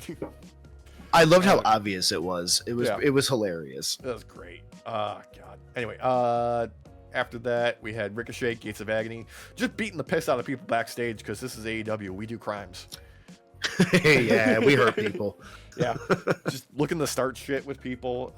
And also we got a backstage interview with Brian Keith, Big Bill, just being intense as fuck, talking about how they're going to beat the piss out of Juice Robinson, which then lead into Juice Robinson taking on Ricochet in solid fucking match. Yeah, this was a pretty damn good match overall. Yeah. Fucking Juice and Austin Gunn making the entrance with the cardboard cutouts, always great. Keeping them ringside, just good shit. Honestly, not much to say about the match itself because it's just fucking solid. Yeah, it was your run of the mill. It was very much like we needed to fill a slot, and these guys are all pros. Yeah, it's run of the mill and still great.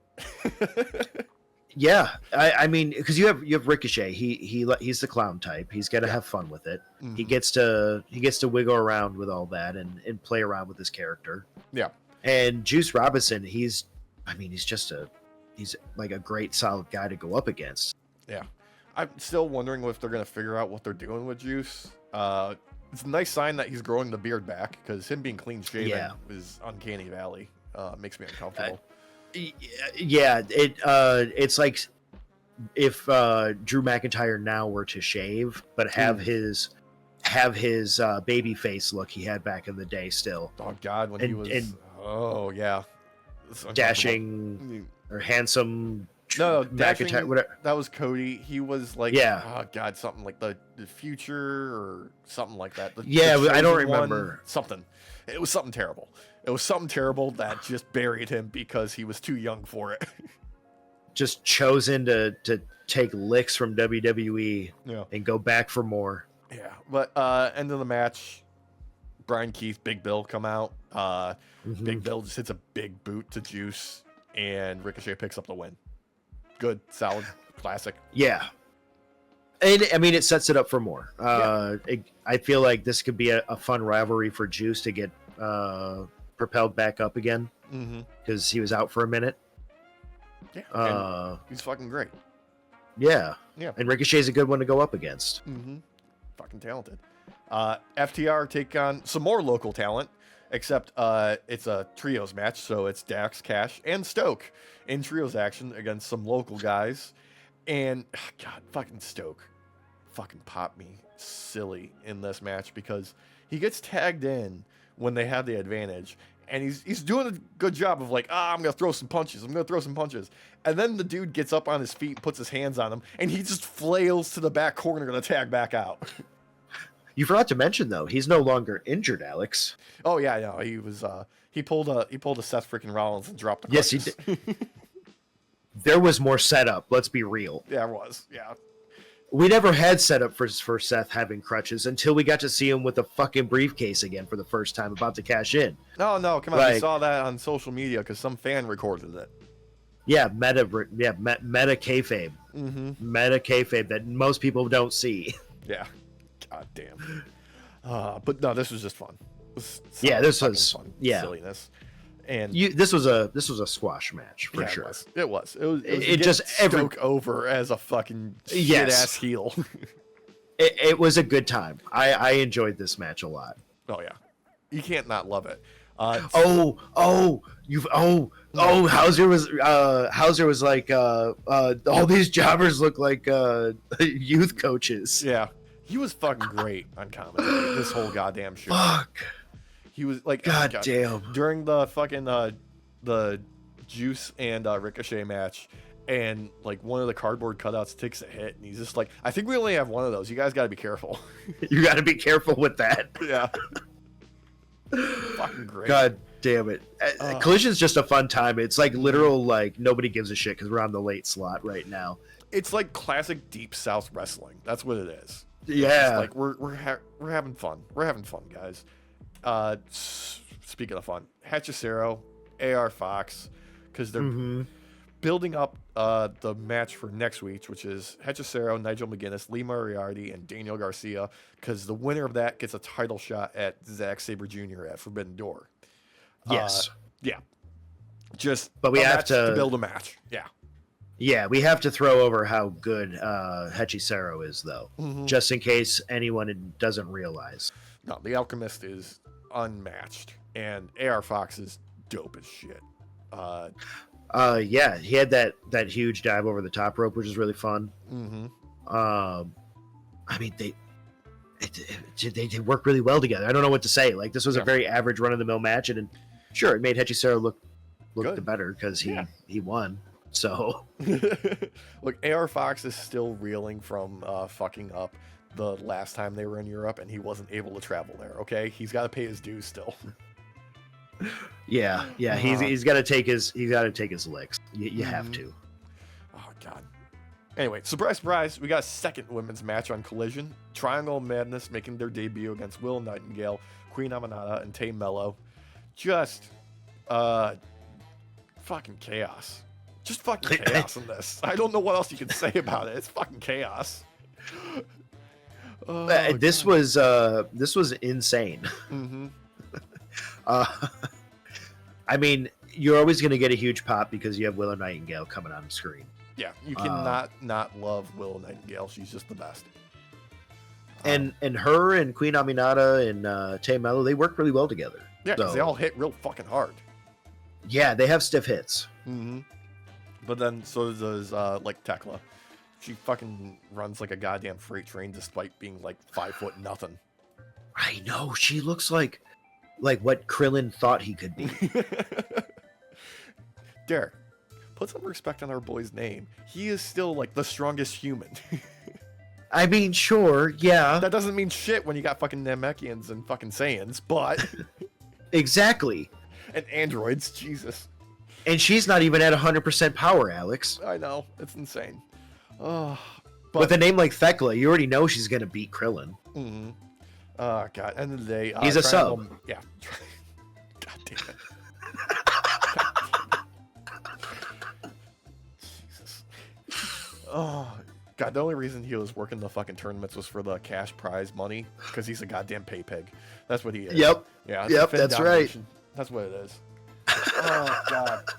Fuck. Anyway, there's nothing wrong with that, though. Yeah, no, nothing wrong with that. We're not king shaming. Triangle Madness picks up the win because they're starting to figure out how to gel as a unit.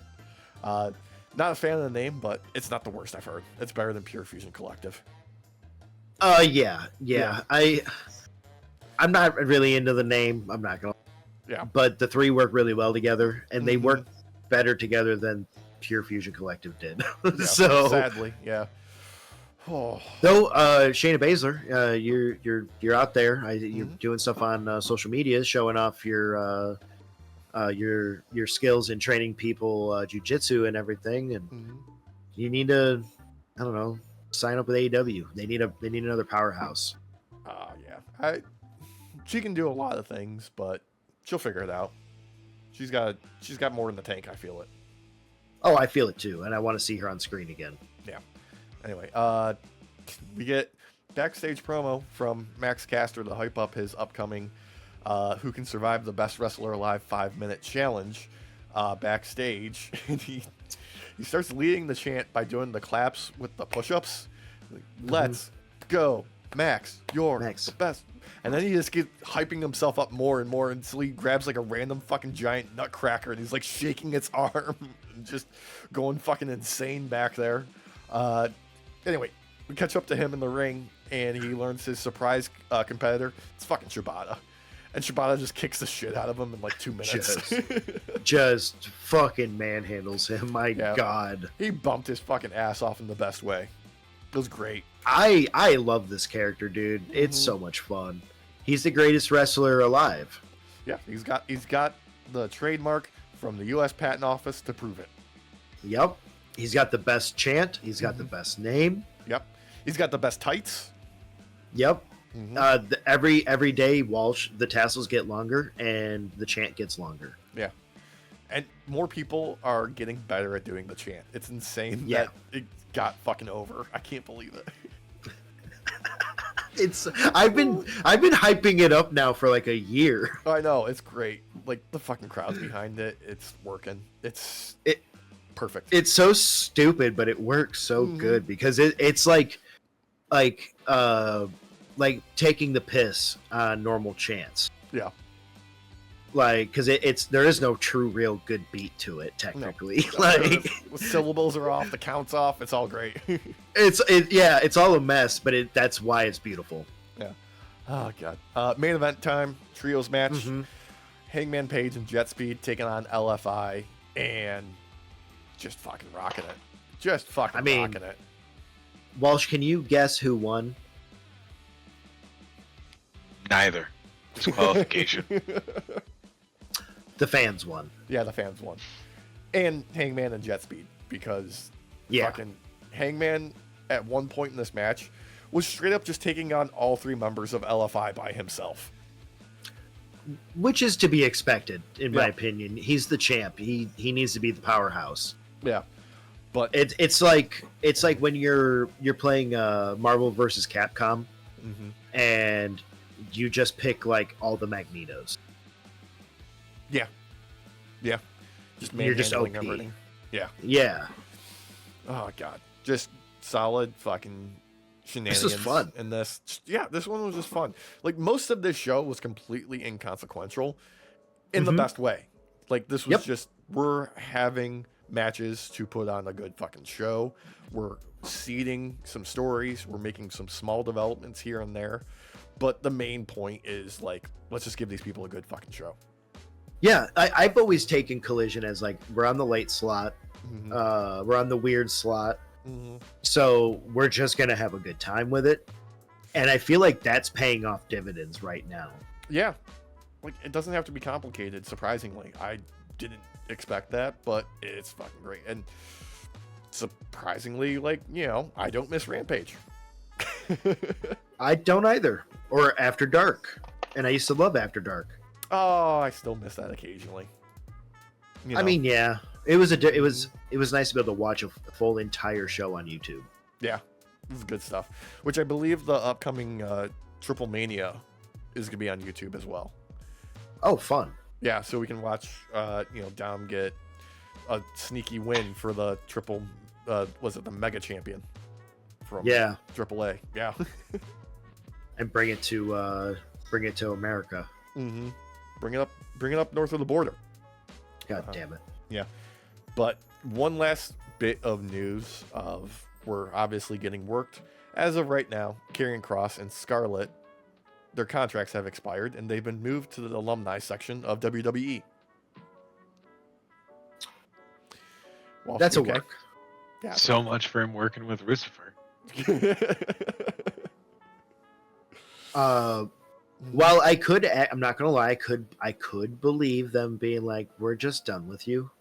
Yeah, I could. Mm-hmm. I would expect some sort of snarky tweet or something from Karrion. Yeah, I definitely expect a quote from Triple H in the near future when Karrion makes like a return that we're supposed to be surprised about, and he's gonna be like, "I just enjoy the ride. We're taking you on." And that's going to be his entire quote about it.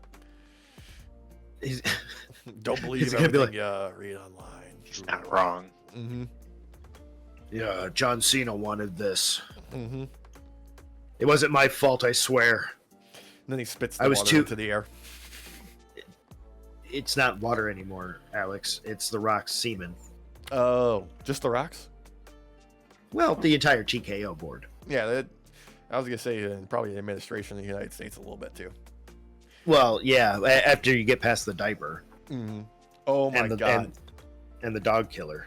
There was a great hero this week who, while Linda McMahon was on a panel, decided to blast circus music at her from the crowd.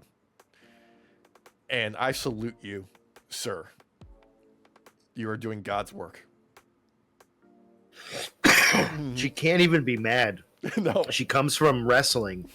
That is the carniest shit still around. Still, yeah. It is literally carny playwrights, like having a go at it. Like, god damn it, it's so good. Yeah, that's kind of perfect. It's like, never forget your past, bitch. Mm-hmm.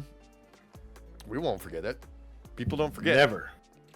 Yeah, same thing with elephants. Mm-hmm. God. Anyway, at least we got Forbidden Door to look forward to. Like, Yeah. I think I spotted in the collision crowd very early in the show a sign that got taken away, but it was something along the lines of, at least I don't have to capitulate my morals to watch AEW. It's true. Yeah. Especially with Tony learning his lesson and like extremely vetting every wrestler before they come in. Like, AEW, I know that wrestling in itself is very diverse. Very diverse set of people and ideas and everything. But AEW kind of emulates that with their wrestlers and their storylines and everything, whereas WWE tries to cut everybody into the same mold. Like how conservatives do. Mm-hmm. Yeah. It's something. Actually, I just gotta check something here real quick. Okay. Yeah. So Naomi and I guess Dom, Julia, Solo. Those are minority champ holders right now in WWE. I guess Cody counts. He's Cuban. Cody does it for the culture, Alex. Yeah. Cody's African American. Cody Rakeem Rhodes, yeah. Mm-hmm. Yeah, but rest of the roster pretty white with those belts around their waists. Yeah. That's interesting. El Grande Americano is still listed as the WWE Speed Champion, even though that show was quietly shut down recently. I mean, We don't talk about it. We don't talk about it. He's still got the belt somehow. I mean, it's like it went away like a fart in the wind. Yeah. Actually, so is Sol Ruka as the women's speed champion. Okay. Well, with that soul flip, like there's not much. You can't take that away from her. You really want to take that I from her? don't know. Dude, I saw one where people were just like putting it over online of how amazing it is. But her opponent was like halfway across the ring when she started and had to dive into it in order to make it work. Oh yeah, there's been it's gotten better. That was this week. It's gotten better. It's gotten better Since then. Yeah, since then. Yeah. Speaking of getting better, we'll see you next week for our next episode where we'll dig into more shenanigans. And I'm assuming WWE is not letting off the gas of digging themselves deeper into these fucking holes, or they're just gonna ignore them, which is probably We bought more shovels. Yeah, this one's gold. They preemptively dig holes in the road so that they can hit the speed or the speed holes. The fucking Speed holes. They make them go faster. to make them go faster. To make my road go faster, of course. Yeah. The potholes. Thank you. Yeah. Potholes. They How am I supposed preemptively to dig get them. air in my station wagon if I don't hit the pothole. They're like, we're gonna make ourselves like the biggest we've ever been. Hey, Jerry, go dig that pothole get Brock Lesnar coming back. Steve, Get over there. Go announce the ESPN deal. That's going to be real confusing for people, and we're not going to explain it properly for about like 2 days. Come on. We'll get you a 4-wheeler to do it. And then he crashes into the barricade. Oh. Well, god damn it. Just shouting Slim Jim. What? In this thick ass table called the Slim Jim Mobile. Mm-hmm. God, dude. Oh. We're like 2 months away from branded steel chairs now. We got the Slim Jim's tables. We had the Fireball ladder. Now we just need the fucking Snickers chair. I was gonna say we've seen the Snickers chair in the game, so it's only a matter of time before that's a real thing. Yeah. Oh, God. And then we're gonna get the General rolling out ads mid, undisputed championship matches. It's gonna be wonderful. You get to see Sack. Can we have Eagle Man and the General fight it out in the ring? Yes, we can. Well, okay, we already know that it's gonna end up being Shaquille O'Neal because he did that work for the General. So we need him to come out in that tiny ass car and that tiny ass war helmet that the General had on, big white mustache. And come driving out. Like he's all giant in this tiny ass little car, and Eagle Man just sitting there like a fucking bro waiting, sitting on that also egg. delivering Papa John's pizzas from the car while he does it. Rubbing icy hot on his knees because he's fucking old. Dude, he squats real quick and picks up Shaquille O'Neal and fucking flips him over his head and goes, "Look at these rates, bitch." And smashes him right into the egg. Boom, baby comes out, starts fucking punching him. Yeah, he opens up. I've got something for you. Kicks him in the balls. Oh, I fucking love it. Oh, God. This is better writing. In just a short amount of time than the last 3 weeks of fucking any WWE thing, other than Naomi, really, and Charlotte and Alexa. Oh my God, dude, Naomi, she had a fucking promo this week during the commercial break that was fucking great on fucking New Jersey was where they're at. Yeah. And just talking about like, it fucking stank here. You all need to stop coming to Florida. Stay up here. We don't want you. It's true, by the way. Like, there's a lot of fucking people from the Northeast that moved to fucking Florida and just ruined shit. But fucking true, man. Alex, did you not know that Florida is the elephant graveyard for Americans? Yeah, that's true. It's fucking waiting room for fucking the other side. They're waiting for Anubis. Yep. Oh, God. And everybody can wait till next week when we have more goddamn shenanigans. Until then, please remember, like, comment, share, subscribe, do the engagement, hit the buttons. Check the link in the description below. There's our merch store, our Discord, our subreddit, all the places that you can find us online. Join Derek on Threads when he's doing watch-alongs for, probably just Dynamite and Collision. Probably won't be doing Raw and SmackDown, but... No, probably not. Yeah, he'll be there. Let's just say goodnight to the folks, Derek. And Walsh. Oh, I was about to say. Give me a title card.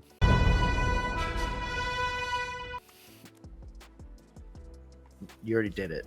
Title card. There we go. That's what I wanted. I want him to say it. Oh, that's adorable. I was Title waiting card. for Derek to start. God damn it, he did it to me. Good night, everybody. What a Snowchase Night Shift. Fuck WWE. Yeah, fair. I was watching you. You were like, you looked up like, is he actually going to do it? Or am I just going to hit the goddamn button?